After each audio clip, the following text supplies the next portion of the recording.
Ahora tú también puedes ser dueño. Fede Cases presenta.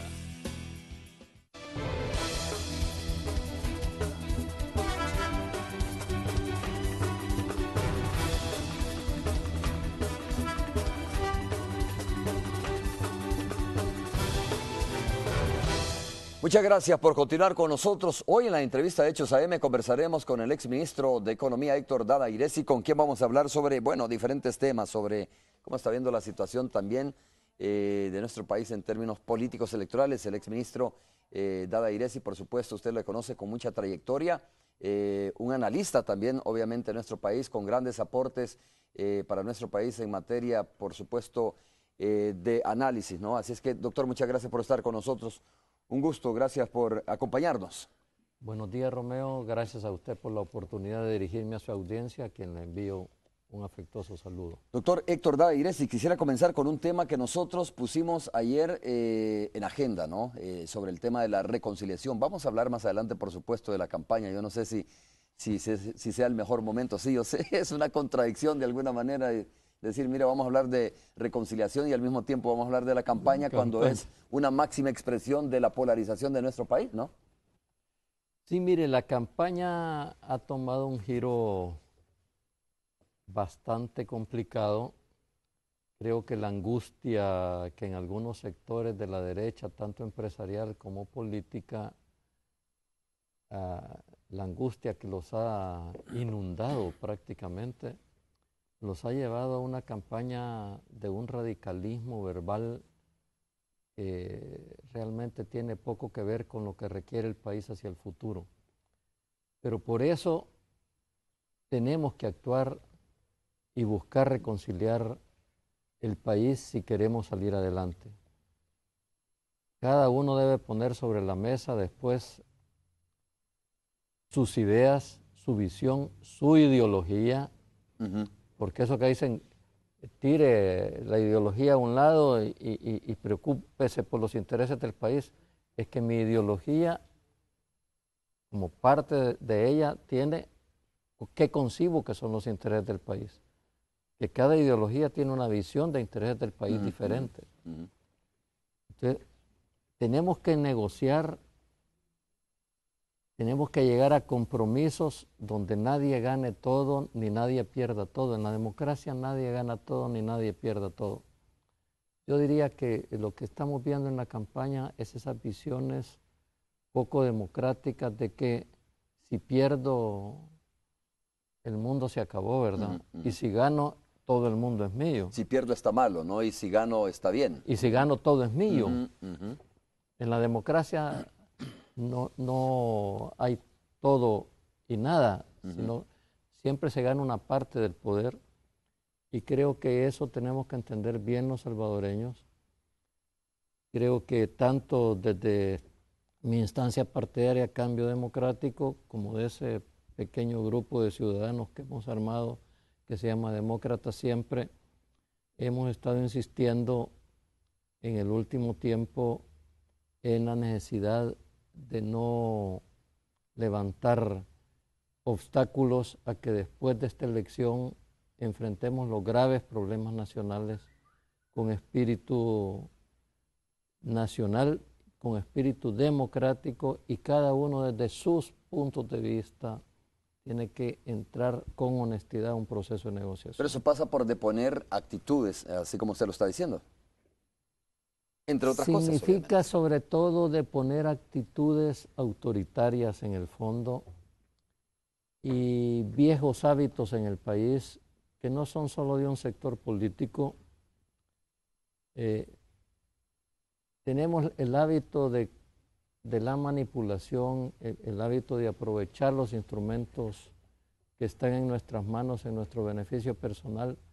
Tenemos que entrar en una visión de que el Estado es para servir a todos los ciudadanos somos dueños del Estado. Por cierto, hasta en las campañas para votar, si no votás, después no protestes. Perdón. Así dicen algunas vallas ahora. Yo vote o no vote, soy ciudadano, y el Estado tiene que responder y darme lo que yo requiero para desarrollarme, para ser una persona humana con todos sus derechos. Yo tengo derecho a protestar aunque no vote. Otra cosa es que no haya cumplido mi deber de votar. Esa es otra cosa. Pero el Estado no puede castigarme en el sentido, ya no sos ciudadano porque no votaste. Yo sigo siendo ciudadano, aunque no vote. Doctor, ¿se puede lograr el tema de la reconciliación incluso pues después de estas situaciones como las que usted está mencionando, de un lenguaje violento, de una actitud violenta, de una campaña bastante polarizada, de muchos señalamientos? Siempre queda la duda, ¿no? Si es posible lograr acercamientos después de una situación como esta. Mire, primero, la realidad, como suele decir David Escobar Galindo, aunque él lo dice con otras palabras, es tosuda, ¿verdad? Y la realidad va a exigir que nos pongamos de acuerdo, porque si no, todos nos vamos a ir en el mismo hundimiento nacional, ¿verdad? Pero hay momentos que han parecido más difíciles en el país donde se ha llegado a acuerdos. Y ya es trillado hablar de los acuerdos de paz. Pero mire, más radical, por eso demócratas siempre mencionábamos ese ejemplo en el manifiesto que sacamos en un periódico esta semana, perdón, la semana pasada, del caso de Sudáfrica, más tensión que la que había entre los racistas blancos y los oprimidos negros de Sudáfrica, cuyo líder Mandela sale de la cárcel después de 27 años de estar preso. Usted se da cuenta qué podía pasar ahí, de sentimientos, rencores, etcétera. Y sin embargo, la actitud fue construir una nación todos juntos. Y después ya de una buena cantidad de años, Sudáfrica nos está mostrando cómo esa reconciliación, si bien no resolvió todos los problemas nacionales, ha servido para que el país avance y vaya reconociendo progresivamente derechos a unas minorías tradicionalmente oprimidas. Doctor, ¿qué tanto tiene como responsabilidad el hecho de que sentimos esto que está pasando, esto de ver estas vallas y, bueno, que tiene un lenguaje violento, de acusaciones y contraacusaciones, como verlo como algo normal, ¿no? Pareciera, usted lo acaba de decir muy bien, hizo referencia de nuevo a los acuerdos de paz, que después de tantos años de conflicto logramos callar las armas, logramos la firma de los acuerdos. Y entonces, ¿no será que los salvadoreños hemos caído en algo como esto es normal? Que los diputados digan tal cosa, que se acusen de esto, que el presidente de repente esté, digamos, en este zipizape con algunos diputados, etcétera. ¿No será eso lo que nos está afectando realmente? Mire, es normal en el país porque se hace, ¿verdad? Yo lo sufrí en la asamblea cuando, sobre todo, y uno lo puede ver en los blogs. Los comentarios es, si estoy de acuerdo, es porque es muy buena la otra persona, es perfecto. Y si no, porque es un vendido. En vez de argumentar, ofendemos. Claro, pregúntenle a los periodistas que nos pasa eso realmente, ¿no? Totalmente, sí. Y a mí me pasa, ¿verdad? Yo recuerdo una vez en la Asamblea Legislativa, alguien de Arena me acusó de ser lacayo del FMLN y como una hora más tarde en la Asamblea en otro tema, que yo estaba apoyando. Más o menos coincidiendo con Arena, ni siquiera totalmente. Alguien del FMLN me dijo que yo era lacayo de Arena. Entonces yo dije, miren, por favor, pónganse de acuerdo. ¿De quién soy lacayo al Sí, final? porque uno no puede servir a dos señores, como dice la Biblia, ¿verdad? Sí, creo que no nos hemos acostumbrado a debatir con argumentos nuestras propias ideas. Fíjese que yo a veces cuando veo, y fíjese que peor que las vallas son las conversaciones personales y las redes sociales. Sobre todo los correos electrónicos que uno recibe de que casi si uno no le hace caso a la Virgen de Fátima, porque hasta la pobre Virgen de Fátima se han llevado a encuentro, ¿verdad? Entonces el castigo divino va a llover sobre uno y que uno tiene que votar por Arena. Yo siento casi pena por las personas que tienen esa angustia personal, que significa en primer lugar poca confianza en Dios, para los que tenemos fe, ¿verdad? Esa angustia nunca nos debe llevar a los cristianos. Como dice el Papa Francisco, el Evangelio nos tiene que dar alegría, confianza. Pero yo no sé cómo pueden vivir con semejante angustia. No es que uno va a vivir en la vida sin problemas, pero pensar que no van a recuperar el Estado, o sea, que no van a volver a manipular el Estado como manipularon, no por 20 años, por muchísimos años, les genera una angustia. No saben vivir en un mundo donde no tengan todos los hilos en sus manos. Tienen que aprender a vivir en un mundo donde todos tenemos derecho, donde nadie tiene todo el poder, y tienen que acostumbrarse a cumplir las reglas formales de la ley y no las reglas fácticas que ellos imponían. ¿Hasta dónde puede llegar ese estado de angustia? Porque el que se angustie, bueno, es un estado muy personal, ¿no? Si yo me angustio por algo, pero puede pasarse a otro escenario realmente esta situación de la angustia, digo, en el marco de una situación como la que estamos viviendo en este momento. Mire, espero que no vaya a suceder eso, ¿verdad? Pero casi están hablando de que El Salvador deja de ser El Salvador y están envenenando a los jóvenes, que es una cosa que a mí me parece más repudiable.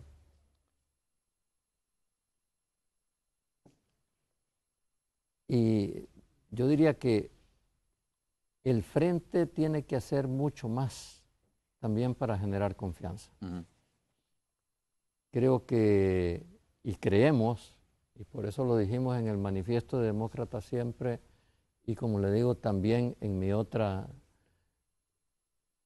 faceta como político, en Cambio Democrático, mi partido, estamos insistiéndole a los grupos políticos de que no hay que romper todos los puentes que pueda haber, porque después de las elecciones, lamentablemente no se hizo antes, se debió haber hecho antes.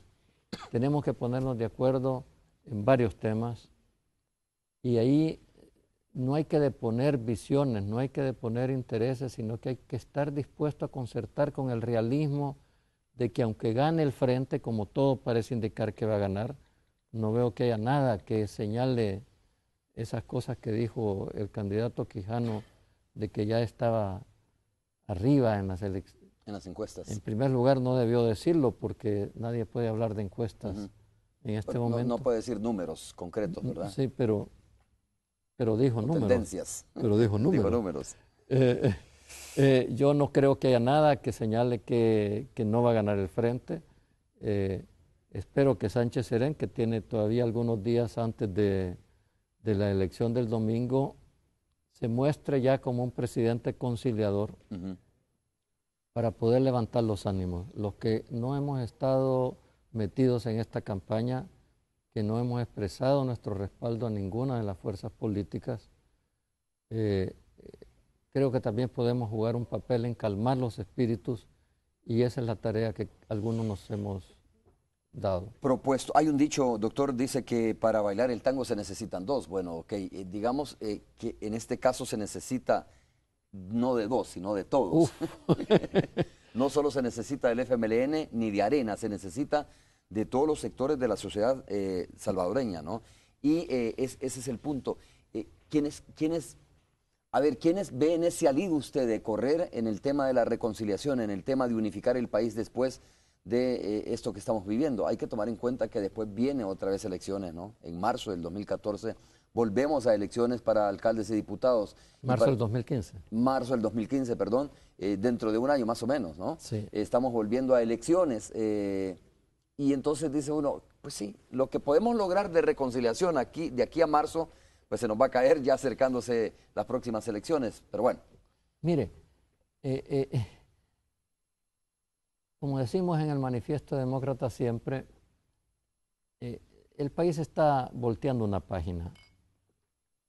Nosotros creemos, y también lo creemos en Cambio Democrático, que el país va a entrar en un proceso de reestructuración en el área política. No se puede seguir haciendo política a estas alturas del partido como si todavía estuviéramos en la Guerra Fría, como si todavía la Unión Soviética fuera el gran enemigo de Occidente y todas esas cosas que desaparecieron en 1991. En alguna medida la paz la pudimos conseguir en el país por un contexto internacional importante. Algunos se han inventado que Venezuela es casi la nueva Unión Soviética, ¿verdad? Que es absolutamente irracional, dado que la fuerza de Venezuela no tiene nada que ver con la fuerza soviética, y tampoco lo de Venezuela es un sistema colectivista como el de la Unión Soviética. Venezuela es un país donde hay empresa privada, basta conectar los canales de cable y uno ve anuncios de empresas privadas venezolanas en cable, o sea que deben ser muy poderosas.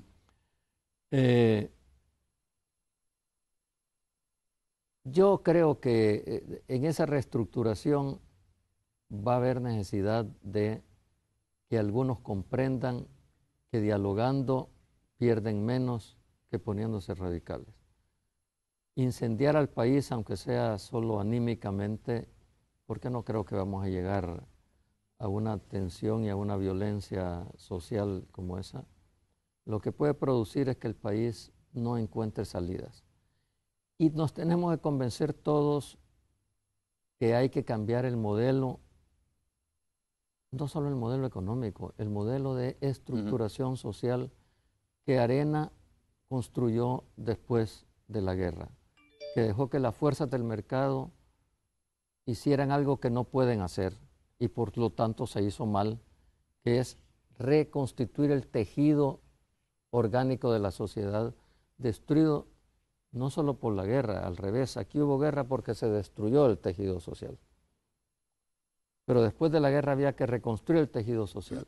Y personas tan poco izquierdistas como Álvaro de Soto y Graciana del Castillo, que eran los mediadores de Naciones Unidas, dijeron: no se puede dejar libre la reconstitución del tejido social. El Estado tiene que actuar directamente en la reconstitución del tejido social.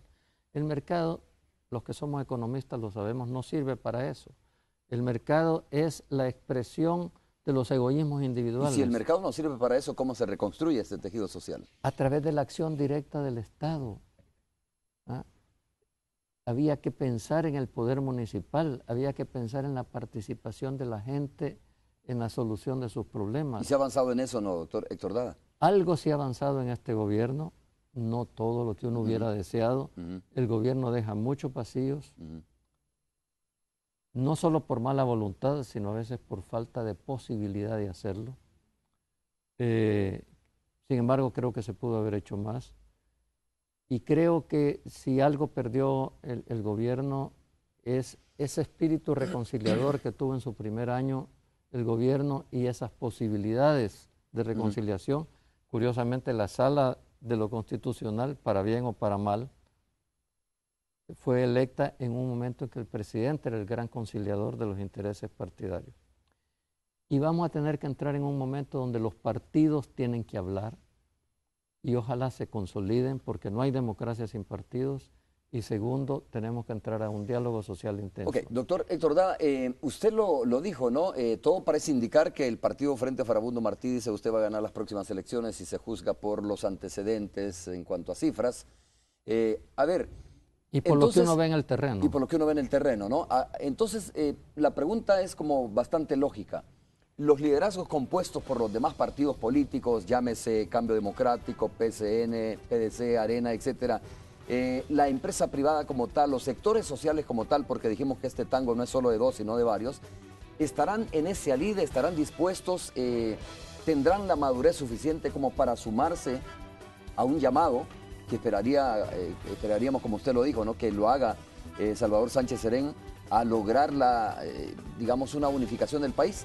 Tengo que hacer la pausa comercial, ¿le parece? Pero cuando regresemos quiero escuchar su opinión respecto a ese tema, si estamos preparados estos sectores a escuchar y a atender un llamado. Volvemos en breve.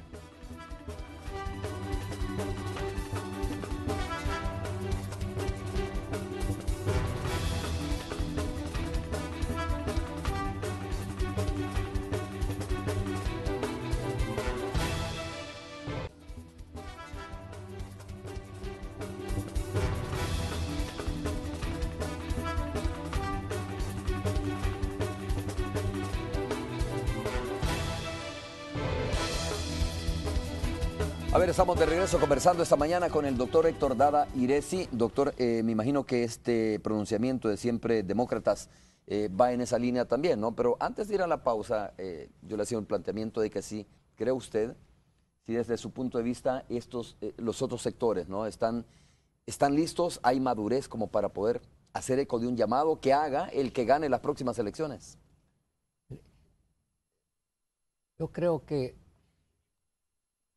la concertación que requiere el país, el compromiso que requiere el país entre distintas fuerzas, va a depender mucho de una visión realista de algunos sectores.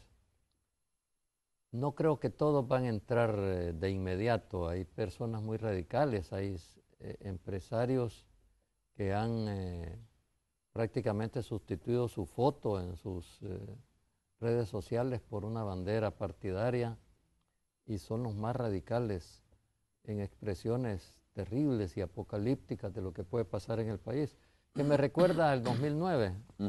Yo recuerdo un gran empresario que me dijo: es que yo me voy a ir del país si gana Mauricio Funes, y todavía está aquí volviendo a decir que se va a ir del país si gana Salvador Sánchez Serén, y yo estoy seguro que lo voy a ver aquí el 2019 todavía haciendo negocios, porque también se ha enriquecido mucho durante este gobierno. No por causa del gobierno, sino porque es un buen empresario, sí, claro, a seca. Pero aquí va a depender mucho, en primer lugar, de que Salvador Sánchez Serén tenga un discurso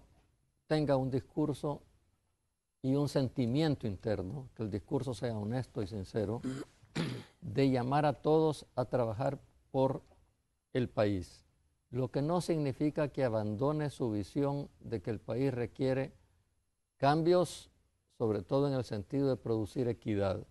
Una equidad que no se produce solo a través de subsidios, sino a través de un sistema productivo donde la gente pueda tener posibilidades de desarrollar sus capacidades productivas desde abajo. La gran empresa no va a producir todo el empleo que el país requiere. Modernamente la tecnología hace que se necesite demasiada inversión. Yo siempre pongo el ejemplo de WhatsApp, que fue vendida en $19 mil millones, si mal no recuerdo, y tiene 55 empleados. Increíble. No, es el mundo de hoy. Entonces hay que favorecer mucho hay que estimular mucho la iniciativa privada y de los pequeños, y sobre todo hay que preocuparse de las cooperativas si queremos generar, de las cooperativas de la reforma agraria si queremos generar equidad. Pero tiene que ser un llamado que contenga una seguridad de la defensa de la institucionalidad del país. Aquí se ha armado un gran bochinche por el referéndum. Yo no soy partidario de los referéndums, dicho sea de paso. Pero referéndum hay en Estados Unidos, sí, claro, y plebiscitos, ¿verdad? Claro. La marihuana fue legalizada en un estado, sí. En un estado por un referéndum o plebiscito, como lo quieran llamar. En Suiza hay casi todos los días, ¿verdad? Y funcionan, otras veces no funcionan. Pinochet estableció su dictadura a través de un plebiscito, ¿verdad? Pero hay que respetar la Constitución, y las reformas que haya que hacerle a la Constitución hay que hacerla por la vía constitucional y por acuerdo nacional. Y hay que ofrecer seguridades, Sánchez Serén tiene que ofrecer seguridades, de que va a respetar los derechos que la ley establece. ¿Qué va a pasar? Ya lo hizo, sí. Hay que decir que ya lo hizo más de una vez. Pero hoy lo debe hacer mucho más sistemáticamente y desde la autoridad, y yo esperaría, ojalá lo hiciera antes del domingo, desde la autoridad que le da ya prácticamente ser el presidente electo. Perdón, Romeo, yo lo interrumpí. No, ¿qué va a pasar si de repente, doctor, no hacen eco los demás sectores de este llamado? Mire, y hay dos niveles de negociación que tiene que abrir. Uno con todos los partidos tienen que jugar un papel. No es cierto eso que alguien dijo, que el Pacto de Nación lo tiene que proponer la sociedad civil, y la sociedad civil son 6 personas que se autoproclaman representantes de la sociedad civil sin que nadie los haya electo. Los partidos representan sectores de la sociedad e intereses, pero también hay que hablar con la sociedad civil organizada, no con autorrepresentantes, autonombrados representantes de la sociedad civil. Yo soy miembro de la sociedad civil, pero no represento a la sociedad civil. Entonces, a mí me molesta cuando alguien sale a decir eso. A veces ni la familia representa a uno porque la esposa no está de acuerdo con uno. No estoy de acuerdo con uno. Pero para eso hay organizaciones de la sociedad civil, hay gremiales, empresariales, de todos los niveles, hay sectores sociales organizados, hay sindicatos con los que hay que hablar. A cada uno hay que darle su nivel. No todos están organizados. Por ejemplo, las cooperativas son de las empresas más grandes del país, las cooperativas agrarias. Pero nadie las considera empresas, sino movimiento social. Son empresas y hay que tratarlas como tales. Y con ellos hay que negociar el desarrollo nacional. Hay cosas de corto plazo. Creo que una cosa de corto plazo es enfrentar de inmediato, a partir del 9 en la noche, el problema fiscal. Exactamente, sí. El problema fiscal es consecuencia del funcionamiento de nuestra economía. No es la causa de los problemas. Es como el dolor de cabeza cuando uno está enfermo, ¿verdad? Que es el síntoma, no es la enfermedad. Pero hay que enfrentarlo. Así como cuando usted tiene dolor de cabeza, se toma su pastilla para que se lo quite y después se cura, ¿verdad? Ve la causa. Sí. Quitémonos el dolor de cabeza fiscal, quizá con medidas emergentes. Hay que hacer un compromiso de respeto a la institucionalidad muy fuerte, porque no solo Arena suele decir que el frente es el que va a violar la institucionalidad. Cuidado, el decreto 743, que pretendía violar la institucionalidad, fue redactado por Arena, ¿verdad?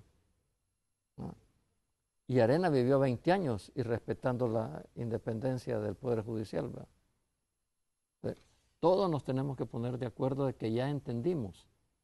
Nadie es inocente de la violación de lo constitucional.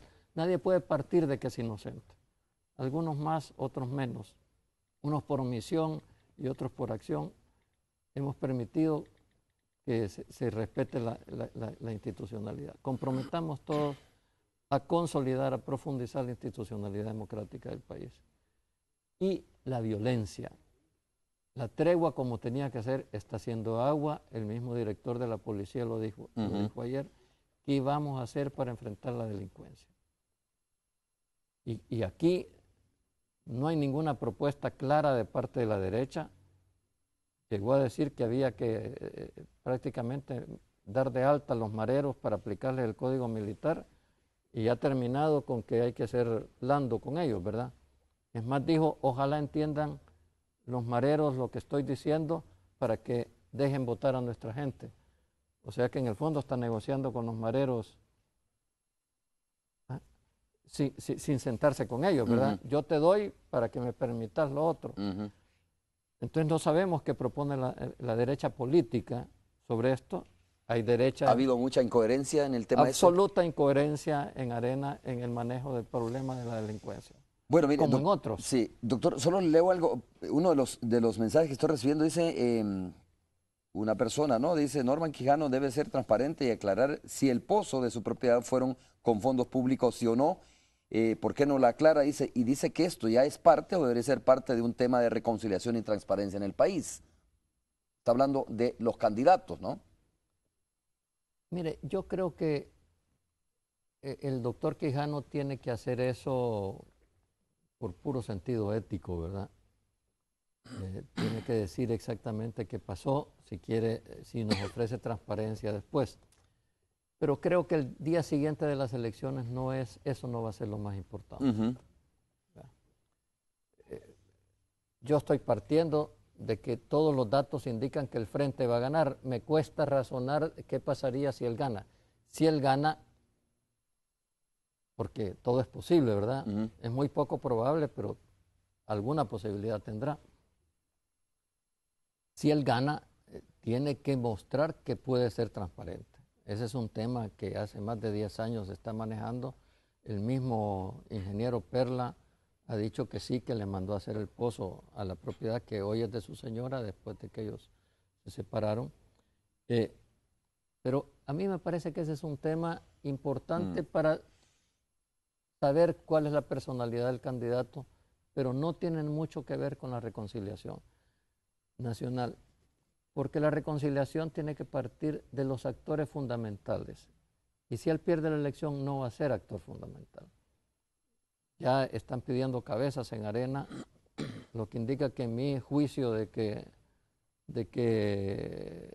prácticamente esté electo ya el profesor Sánchez Serén, también lo comparten los dirigentes de Arena, porque si no, no dirían, después de las elecciones vamos a cambiar COENA, ¿verdad? Sí, sí, lo dijo, por ejemplo, aparece en la página, dice Mason, ¿no? Anuncia su retirada del COENA, lo dice la página. Ernesto Mason fue el primer dirigente de Arena en anunciar abiertamente su intención de retirarse de la cúpula tricolor una vez pasadas las elecciones presidenciales. Así es como ha comenzado a sonar algunos nombres. Si estuviera viendo que va a ganar la elección el domingo, el lunes me quedo en el COENA porque soy exitoso, ¿verdad? Pero como ya el domingo en la noche va a haber rendimiento de cuentas ahí. Doctor, a ver, ¿cómo se imagina la gente, la población, nuestros conciudadanos, los salvadoreños y salvadoreñas, el proceso de reconciliación? ¿Cómo es el punto de partida de esto? Porque de repente tal vez no logramos entenderlo, ¿no? En su justa dimensión. No es un acto o un hecho de reconciliación aparecer en un hotel donde tanto de izquierda y derecha se den la mano, donde los diferentes sectores confrontados por diferentes razones aparezcan juntos, declarando que entra en un proceso de reconciliación. Va más allá de eso, el tema de la reconciliación, entiendo. Mire, yo prefiero hablar de una cosa más limitada de inicio. Ajá. Más básica. Sí, generar compromisos honestos sobre temas fundamentales. Porque las discrepancias no desaparecen, ¿verdad? Uno tiene discrepancias, como usted decía, hasta con su esposa, ¿verdad? Uno procesa diferencias con las personas que quiere todos los días. Lo que necesitamos los salvadoreños es llegar a un acuerdo de que todos somos salvadoreños y que todos tenemos derecho a pensar diferente. Porque a Dios se le ocurrió quizás la mala idea de hacernos libres y que podemos pensar distinto. A Dios gracias, si no este mundo sería aburridísimo, ¿no? Pero para algunos esa es una mala idea. Y todos tenemos intereses divergentes, diversos, con otras personas. Con algunos los tenemos convergentes, con otros divergentes. Entonces, a partir de esa sinceridad tenemos que llegar a compromisos. No es que tengamos que pensar todos igual, sino al revés, destapar con claridad las diferencias y la legitimidad de las diferencias. Eso distingue un país totalitario de un país democrático. Cuando no se nos permite ser distintos en el pensamiento de algunos, por ejemplo, un dirigente de Arena dijo, es que los que no piensan como nosotros mejor se deberían de ir a los países que les gustan, ¿verdad? Eso es no tolerar que alguien pueda pensar diferente. Eso es excluir la naturaleza humana. Yo diría, tenemos que ponernos de acuerdo en que vamos a actuar como seres humanos, distintos, y llegar a compromisos. Okay. Bueno, doctor, le leo este correo. Sergio Manuel dice, la diversidad de opiniones propicia debate y aunque no siempre coincido con el doctor Dada Iresi, hoy vierte puntos atinados, dice Sergio Manuel, que está viendo el programa con nosotros. Vamos a hacer de nuevo una pausa comercial, regresamos.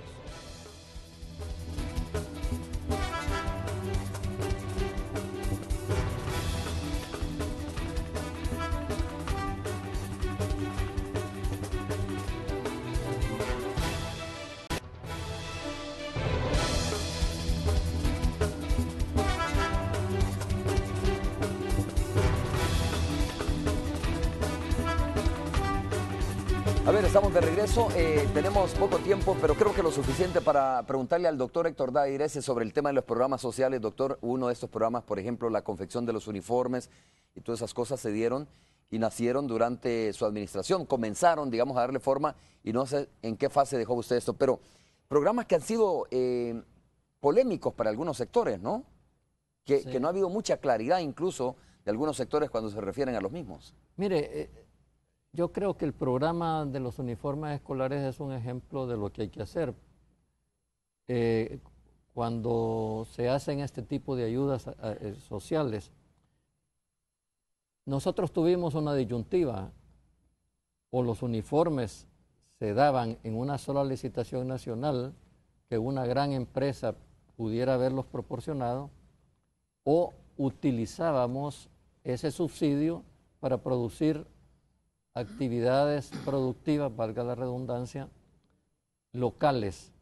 Y se decidió por un sistema que ha producido atrasos, pero que ha sido muy eficiente, que es generar pequeñas licitaciones para que pudieran entrar talleres locales. Talleres, en algunos casos, que estaban artesanos que ya no tenían taller y que reconstituyeron su taller para entrar tanto en los zapatos como en los uniformes, y ha generado actividad económica. No solo el uniforme cumple con la función que a mi juicio es la principal, de darle una dignidad muy esencial a los estudiantes, eso es más importante que todo lo demás, aunque además es una ayuda a la familia, pero también sirvió para producir actividad económica local y generar ejes de desarrollo local que puedan ser aprovechados con mucha mayor intensidad. Lo mismo lo del vaso de leche, permitir que los ganaderos proporcionaran el vaso de leche, o la semilla mejorada que se da en los paquetes agrícolas, poner a cooperativas agrícolas a producir la semilla mejorada, ha sido una tarea muy importante del gobierno. O sea, no solo el subsidio como donación, que eso no puede ser permanente, o sea, el subsidio tiene sentido mientras es necesario. La obligación de la sociedad y del Estado como representante de ella es que la gente tenga ingreso digno para no necesitar regalos del Estado. Pero mientras la sociedad no produzca eso, tiene que suplir las necesidades de quienes se quedan atrás, no por su culpa, sino por la misma lógica de la sociedad. Doctor, cuando usted dice que este tema de los uniformes, de los zapatos, es cuestión de dignidad. Sí, o sea, si bien las escuelas públicas no tienen gente rica, pero sí hay diferencias marcadas en los ingresos de la gente. Había niños que no tenían la posibilidad de tener ni siquiera zapatos o un vestido decente para ir a las escuelas.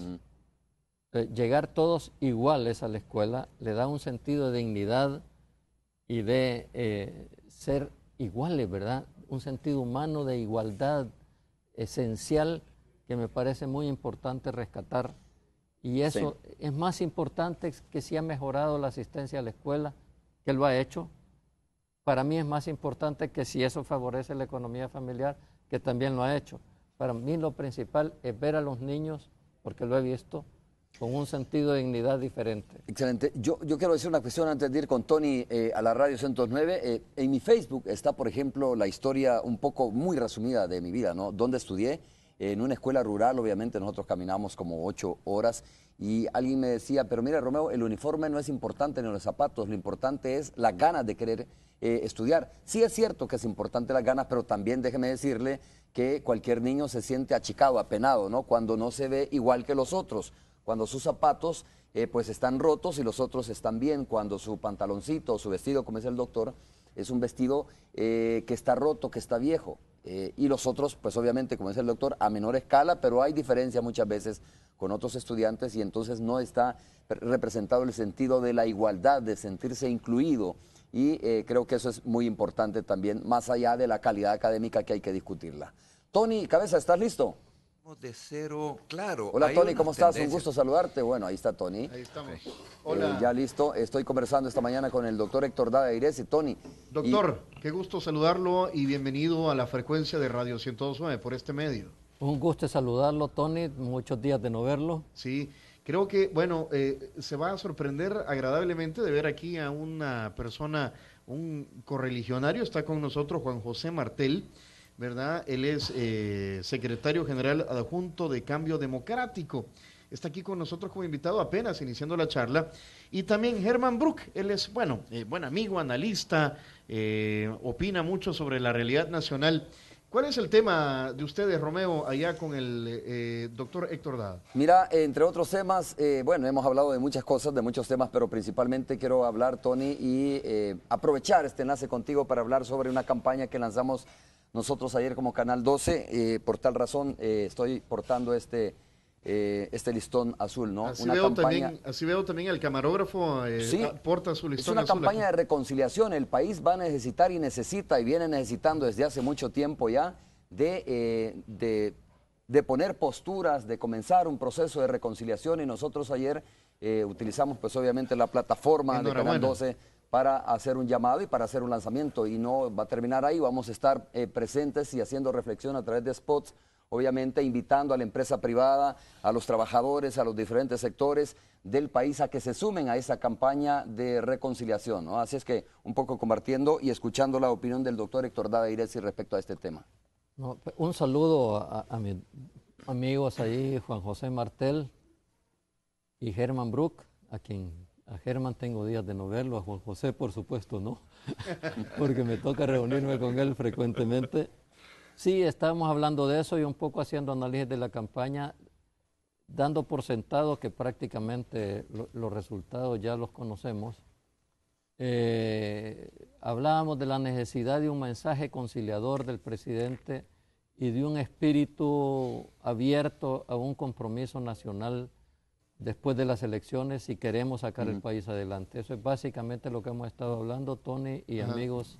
Don Héctor, creo que difiere de su posición Germán Brook acá, porque estaba iniciando su intervención y él cree que los dados no están todavía, que siguen rodando, ¿verdad? Y que la cosa no está definida. Pero yo le pido que no me haga diferir con el doctor Héctor Dada, mi buen amigo.